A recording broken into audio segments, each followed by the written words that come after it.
Hi everyone. So this week's Who Would Win is the two anime swordsmen. Afro Samurai from the Afro Samurai series and Afro Samurai Resurrection versus Kenshin Himura, the Batosai the Manslayer from Samurai X and Rurouni Kenshin.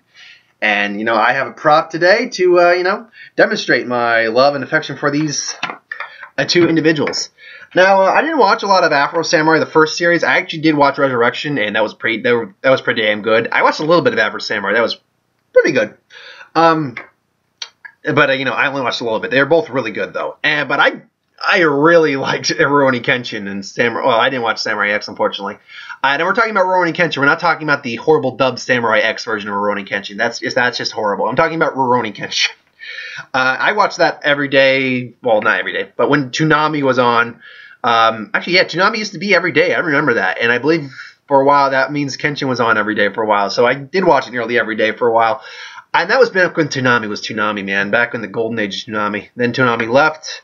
It left right after the whole Naruto basically ended. And we never got like the end of Yu Yu Hakusho. We never got a lot of things on there. Bleach for a while was on there. Bleach is on it right now because they pretty much wrapped up where the Japanese anime left off. So yeah, we lost Toonami at a time when Toonami was great. But that being said, we got Toonami back. It's not the same though. But that being said, let's get into this. So these are the two swordsmen that, in anime terms, I think would be the best matchup because. Or I'm not using Samurai Champloo because he's not. I mean, he's an okay character, but he's I wouldn't call him overly skilled or anything like that. In comparison to these two, because he really is just kind of like a Ronin samurai kind of guy who's just kind of fighting to be the best. That's the thing. He's fighting to be the best. He's not the best. Doesn't have much legend behind him. These guys have like followings and legends behind them, or close enough to it. They are recognized. There's people who sing songs and praise about them, or just fear them. So let's get into it. So Afro, I had to look up this for Afro about his stats in terms of his physical build. Afro was about 6 foot even at 155 pounds. So right there, he's actually lighter than I am. He's the same height as I am, but he's lighter than I am. And of course, that's not even including his hair. His hair probably adds another half a foot. So now Afro saw his father get killed, decapitated in front of him as a kid, and that drove him on a life of vengeance against the man who did it. So he's a cold-blooded, ruthless son of a bitch. He's got some levels of kindness to him. Like, I don't believe I've ever seen him kill a kid.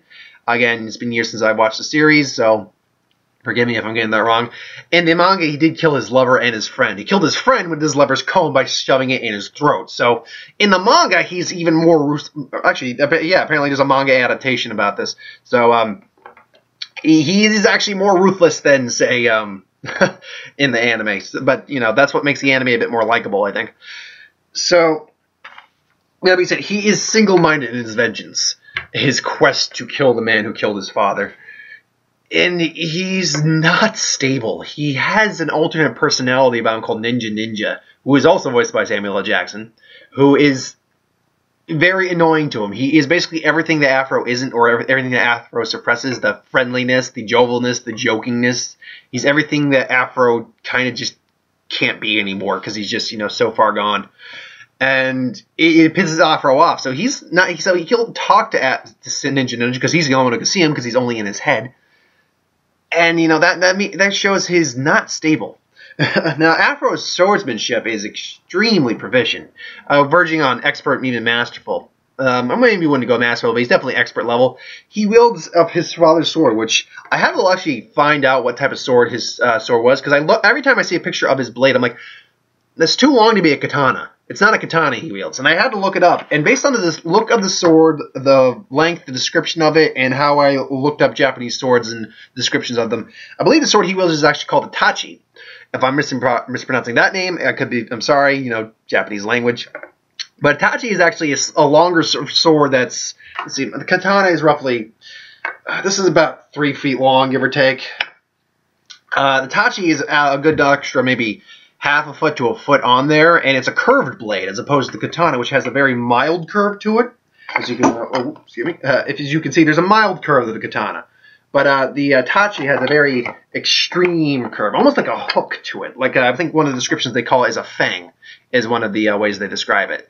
And he wields that thing very, very well. He actually sticks primarily to one-handed use, but for stronger opponents, he will go two-handed. He can cut down men in seconds. He's not someone you trifle with.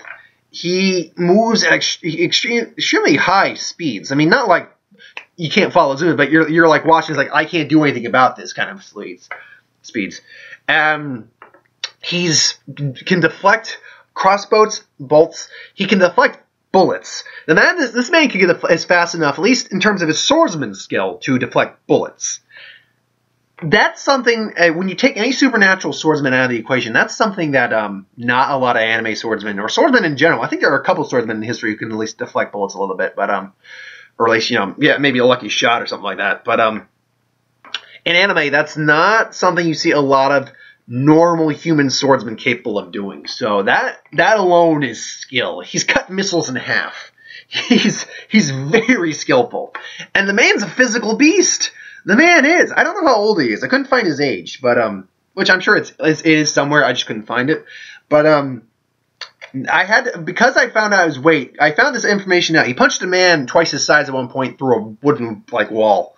I can't remember how big the wooden wall was, but he punched a man through a wooden wall. He weighs a man twice his weight. That means he punched a man 310 pounds with one arm through a wall. That's a physical powerhouse. Now, granted, enough momentum, you could basically punch anyone. You could basically deck anyone down who doesn't have like a high pain tolerance or anything like that. But to punch him through a wooden wall, that means that he had to have enough momentum going through there to bust through the wall. That's a lot of power. And one of his most unique and possibly dangerous abilities is his ability to create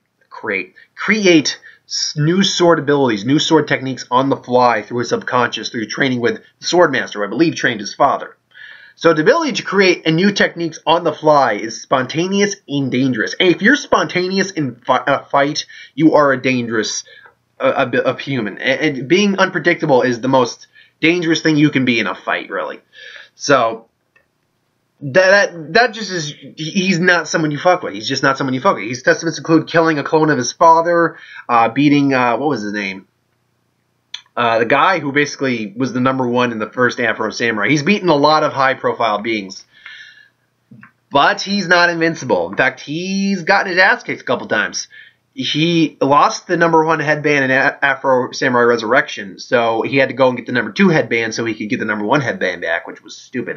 Because basically they ganged up on him. What happened was I believe they ganged up on him to basically take the #1 headband away from him. Which, if they're going to ignore the rules, Afro, why aren't you going to ignore the rules? Because he actually does have slight honor code. He does have a bit. Granted, he's ruthless as hell. And again, anime or manga, he killed his lover and friend. So he is ruthless. He is ruthless, but he has a bit of an honor code. That's why he went through that. But he's lost several times, including actually being legitimately killed temporarily by his clone father, and then brought back through some convoluted way. Apparently, one of his friend was dying. His blood mixed with Afro's, and like a pulse went through to restart his heart. Anime logic, whatever. I'll let it slide.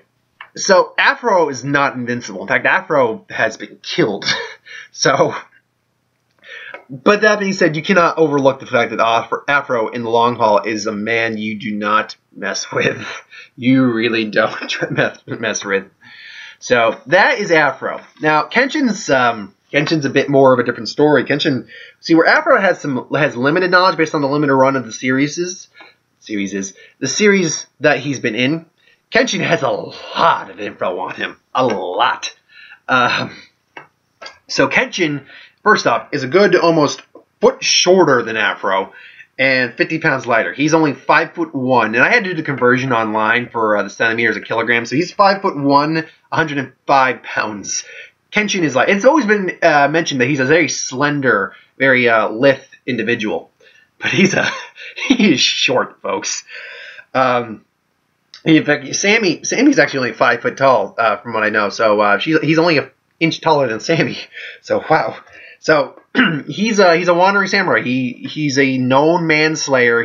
Basically he's a legendary manslayer. People know who the Batosai is, but he didn't want to do it anymore. After I believe his wife was killed, his first wife, he made a vow not to, or at least is someone he loved, vowed never to kill again. They made a vow never to kill again. So he took up a reverse blade sword, which is just as you said, which is just as it sounds for any of you who are not quite sure on that. Which I don't know why if you wouldn't know that because we're clicking on this video.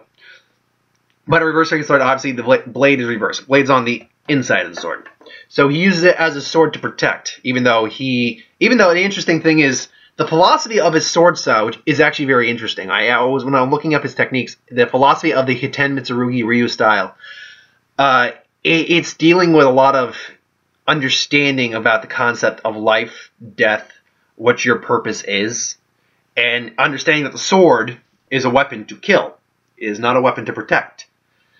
Which is where that line in the first episode of the anime comes, like a sword is a weapon for killing and slaying people. What Miskaru says is just little girls' fantasies by someone who's never shed blood before or taken the life of someone before. Well, to be honest, I actually prefer her fantasies to the truth, and that's why Kenshin is just awesome.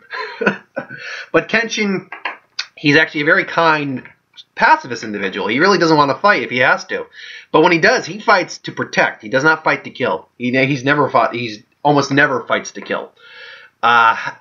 He's a skilled orator, from I found out. And you know what? I've actually, remembering the episodes of Rurouni Kenshin, I'm like, yeah, he actually is a really skilled debater in linguistics and holds his own argument, especially when it comes to philosophical debates. He can actually really find the chinks in someone's armor when it comes to, breaking down their philosophies when he thinks they're doing something that's wrong. That's another thing that the Hiten Mitsurugi style points out, is distinguishing what is right, what is wrong, and basically the true definition of right and wrong, kind of a good and evil. It's almost a black and white style, but there is some levels of gray in there. So Kenshin's very skilled at that, but when he gets down to fighting, he is still near the legend. Now he's not quite as near the legend as he was when he was killing people, because he's taken the vow not to. So right there, taking the extra care not to kill someone does. No, I'm not saying it makes you weaker, but it does limit you because you're not willing to go the extra step to win. You're not willing to kill someone, so it does limit you a little bit. It doesn't necessarily make you weaker. I'm one of those people who, you know what, protecting someone, fighting to protect someone does not make you weaker. It does not. In fact, it only makes you stronger because you will fight to your death to protect that someone. And that's what Kenshin does. He will fight to the death to protect someone, even if it's just innocent people that he's never met. So he's limited by that mindset, almost. See, under heightened, really extreme points of duress and stress, Kenshin can slip back into the Batosai persona where he becomes very cold, calculating. And Kenshin, even normally, is a very calculated, very intelligent, very calm fighter.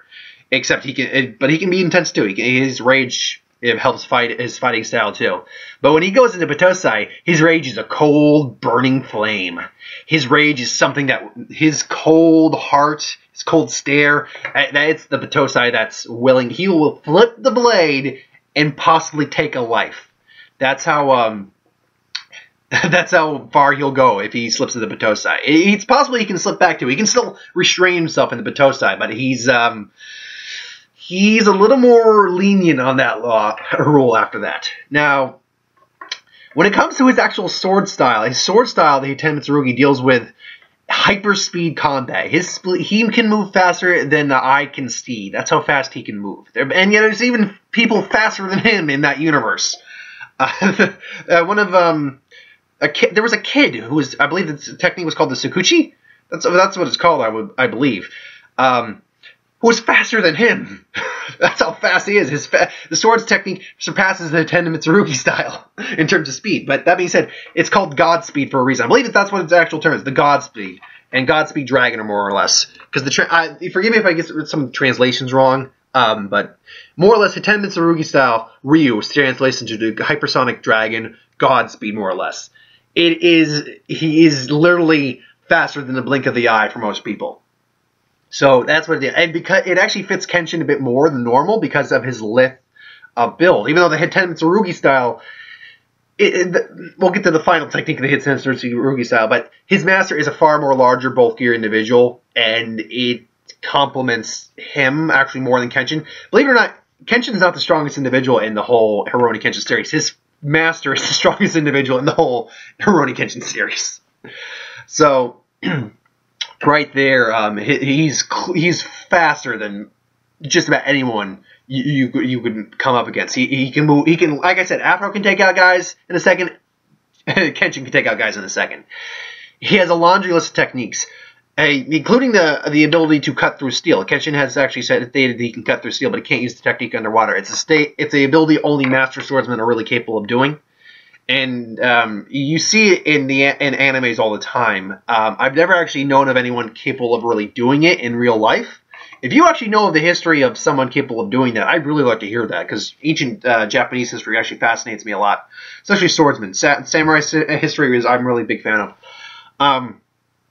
But he can cut through steel, but he can't use it underwater, which I don't ever see this fight taking place underwater, so we'll just skip that.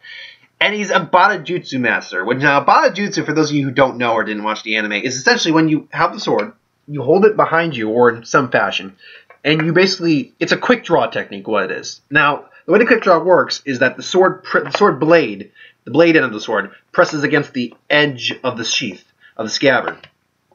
And it basically, the force that you're using on there is basically counteracting the speed of the draw. So, not only are you getting the quickness of the draw, but you also are getting the full-on pressure of the blade hitting on there. So, it's a quick, powerful slash. Kenshin's is slightly different due to the fact he used a reverse blade sword, so it's actually a slightly slower slash. But that being said, it's still a Godspeed slash from a quick draw master. He knows several variations of it too. He knows a version where you basically use the blade and the scabbard, where you use the scabbard as a double attack. You flip around and use the scabbard and block attack with the scabbard and then draw the sword. Or he can also spin around with the technique. Flick the sword, the scabbard comes off, and only can hit someone like a projectile. So right there, that's just, and those are a couple techniques in the style. But that being said, that's hardly the whole style.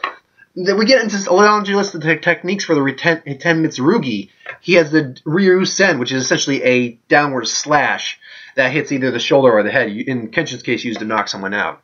You have the, if you give me 1 second, it's the Ryu Sosen, which is the downward version of that, where you come to hit someone up in the jaw. You have the, and I should also say the Zan, or the Ryu Suzan Zan, again, I'm probably mispronouncing a lot of these, but is the stabbing version of the Ryu Sen. So instead of a downward slash, he brings a downward stab. Now the Ryu Kosen, I believe it is a spinning technique where, and this is always one of my favorite techniques to watch him do, where he basically, if an opponent is attacking him, he will sidestep the opponent, basically draw the blade, and just spin and hit him in the back of the head, knocking him flat out. He's got a couple different variations of that as well. But then he has the Do Ryusen, which is actually a surprisingly ranged attack, where he actually strikes the earth down, and it actually causes earth projectiles to hit an opponent, more or less. There is also, now give me 1 second, the Ryu So Shen, which is a multiple strike technique, where he's, I'm not going to use the sword for this one, but essentially like multiple strikes all at once, hitting that. He used it against Sanosuke at one point, where he literally hit him so fast in multiple spots that he just went boom, looked like he got hit by like a bunch of rocks at once. So he has that technique. Then he has the Kairusen, which is a I don't actually know how I labeled that one, so we'll actually just skip that one. And once you know, that'd be the one technique that would have defeated Afro. Then he has, now I remember what this is, the Kairusen. I now remember why I wrote it down, only like 3 words. There are two like preemptive ultimate techniques to the Hitotsurugi. The second level is what I dubbed the 9 Dragon Strike, more or less, and it's more or less how it's translated. Essentially, he moves so fast, and he goes for the 9 vital points. Now, I believe the 9 vital points are head, shoulder, shoulder, arm, arm, leg, leg. That's 5 right there. Groin, 6. I believe there is a Oh, and upper, so that's 8. I think there might even be a chest strike. I can't remember exactly, but it's nearly 9 strikes to vital points. So fast, it literally feels like it hits all at once. That's how fast that technique is. It literally hits all at once. And it's a counterable technique. If you're fast enough to, like, say, dodge it, it's a counterable technique. But that's not even the greatest technique of the Hiten Mitsurugi. The greatest technique of the Hiten Mitsurugi is I want to see if I can at least get this right. Amakareru Ryu Hiramata, which I probably butchered that, but it literally translates into Flash of the Heavens Soaring Dragon. So this is literally just a Bata-jutsu. Believe it or not, it's literally just a slash. It's a Bata-jutsu slash. What it is, however, is it literally goes beyond God's speed, like the beyond God's speed. It literally goes faster than even the Hiten Mitsurugi for that brief moment. Is that what he does is, in a normal slash like this, he would step on one leg and slash. And that's what would be a normal strike. However, this, literally, it goes step, and then one extra step, and basically getting into the opponent's guard. And that's the key to the technique is, because of the philosophy of it, you need to understand your place in this world and your acceptance of life and death and being able to basically allow yourself to be put into that scenario. And it is literally a technique so fast that it's just it could literally just end you right there. It's because Kenshin uses a reverse blade, but it literally causes like this just giant messed up scar on you. It literally like you carved out the flesh almost. It's brutal technique, and yet that can be avoided. But the real danger of the technique is that he's moving so fast that if you were to either block or dodge it, it creates a vacuum effect that sucks the opponent in and pulls him off guard. So when he used it against Shishio, who blocked it, it created a vacuum effect. And the whole point is that there's so much momentum being built on the swing that you can now spin around, come back for an even stronger strike, and basically just take the opponent, just boom, take them out like that. Now, there is a very big downside to this, is that it usually requires someone with heavy muscle mass to, and my sister is coming downstairs. Heavy muscle mass to do it effectively. However, Kenshin actually, it's never demonstrated in the anime that he has this problem, but in the manga it actually causes deterioration to his muscles. However, we don't get that in the anime, so we're not going to ignore that. I'm assuming if you were to ever use this technique, it's going to be a last resort technique against Afro. So that's not going to come into play.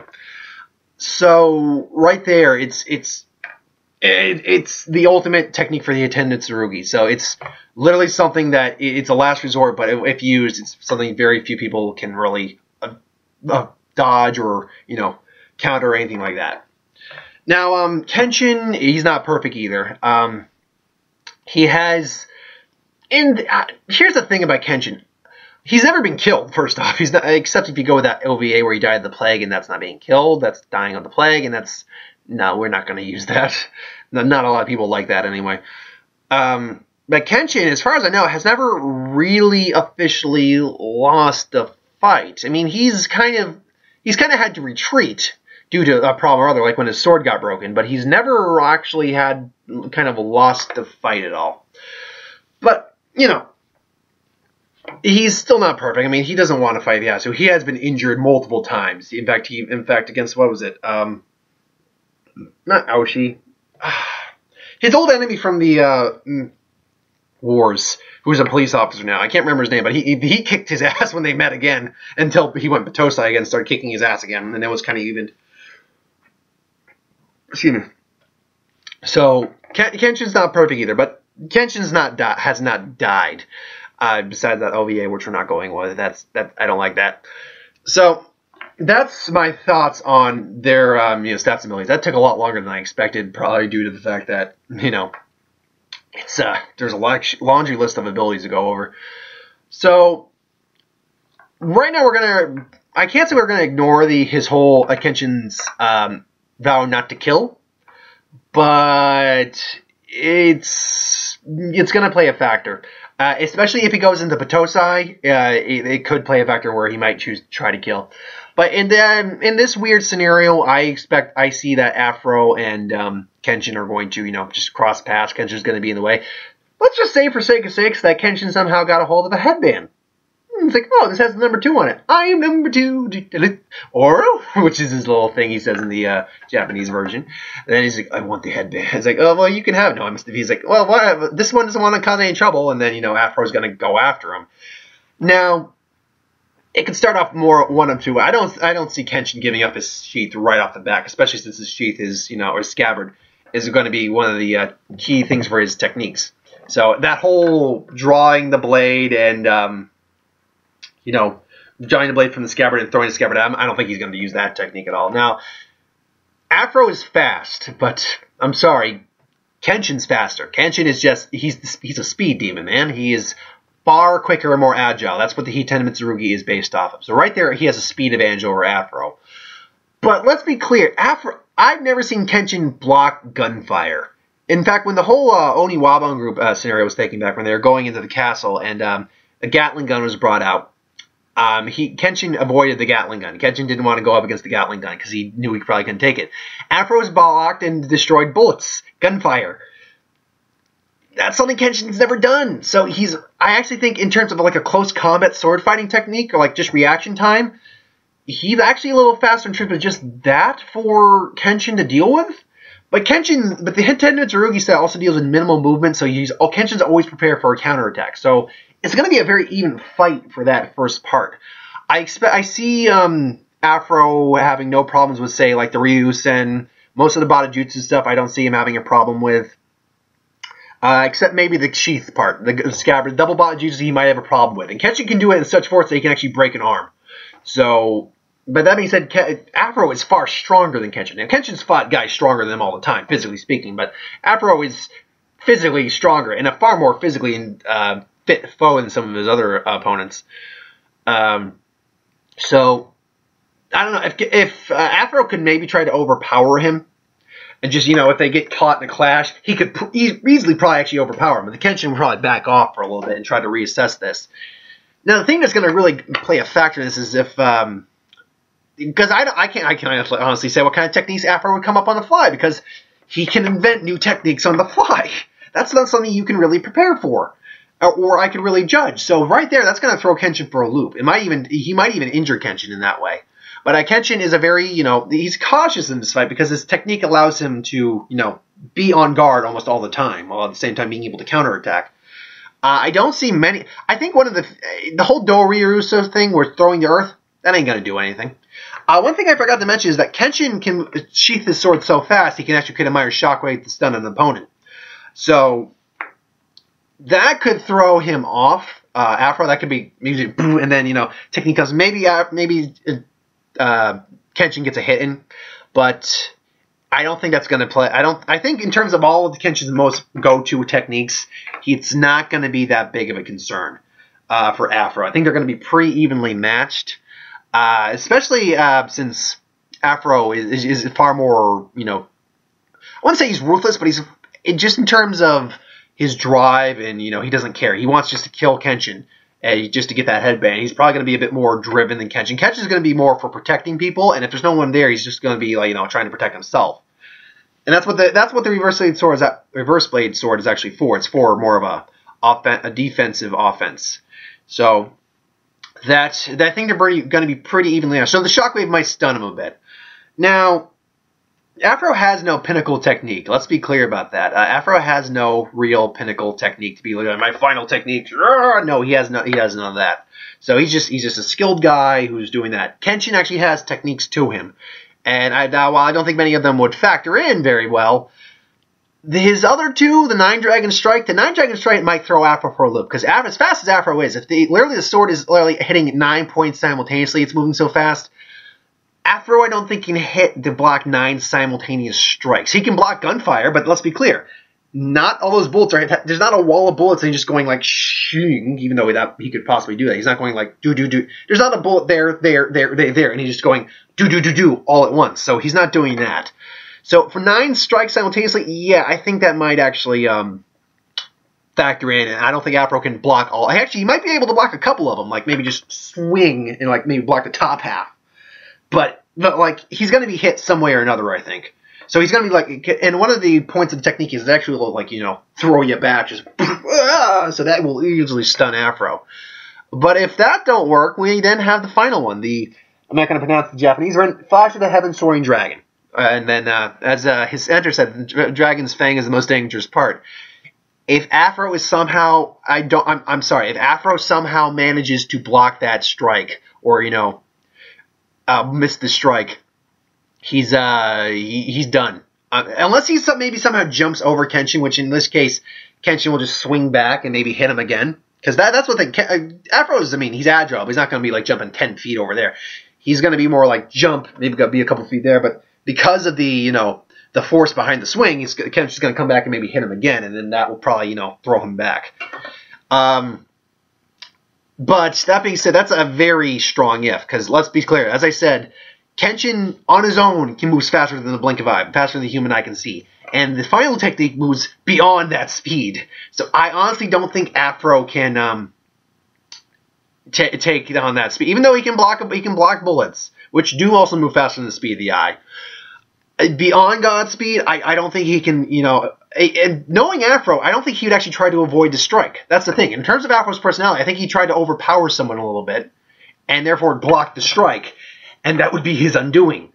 Because that's when the vacuum sets in. He'd just be like, and then Kenshin just comes back and just, boom, decks him either in the side, breaking ribs and shit like that, or just right to the neck and maybe like just breaking his neck or, you know, paralyzing him or something like that.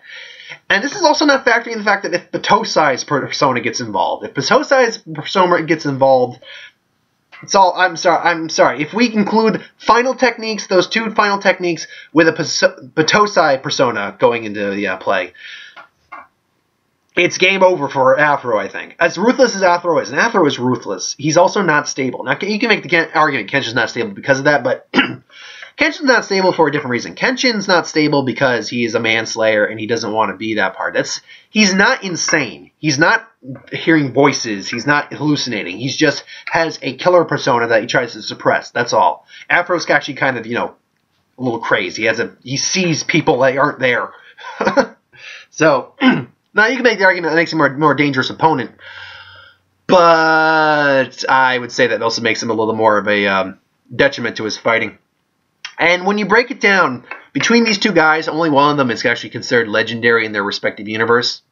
Anyone can become the number one and number two in the Afro Samurai universe as long as you meet the requirements.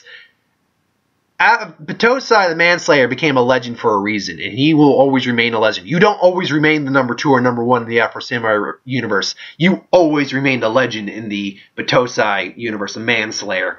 The Manslayers existed in real life too. You can look them up. They existed, and they are known. That is the thing. They are known. There's legends. Their swordsmanship is feared beyond all else, and that's the thing. Afro, even with that whole making techniques up on the fly thing by the master swordsman, he's not a masterful swordsman. He's a skilled swordsman. He's a highly precision, even expert swordsman, but he's not a sword master. Kenshin, by the end of the series, was a swordsmanship master. He was as close to masterful as you could have been, not including his own master. But that's the thing. Only one of these guys actually has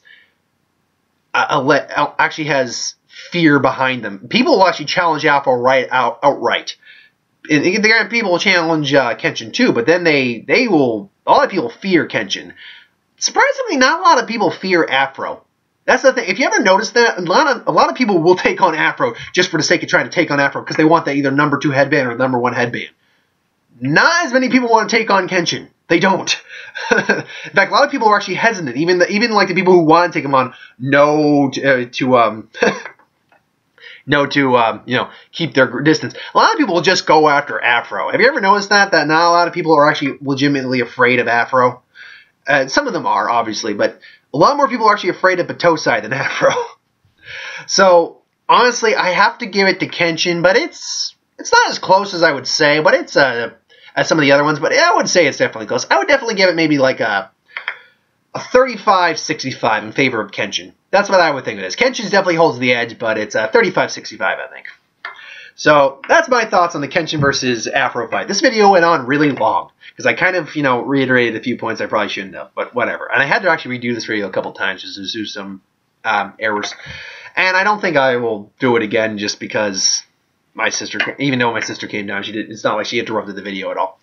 So thanks for watching. I hope you enjoyed. Like, comment, share, subscribe. As always, if you want us to review something, put in the comments below. Let us know. We will do a review at some point. So this week is actually tonight. It's going to be Tomorrowland. The new George Clooney, what's her name? I can't remember her name, but George Clooney, Hugh Laurie, and Britt. Oh, it's going to bother me. I'll know the name. We'll make sure to write down the name and have the name up or something like that when I do the review later tonight. Which I get to go see this at midnight for a change. I don't have to be going anywhere or do anything until midnight. So that's actually pretty nice for me. So thanks for watching. I will see you for the next one.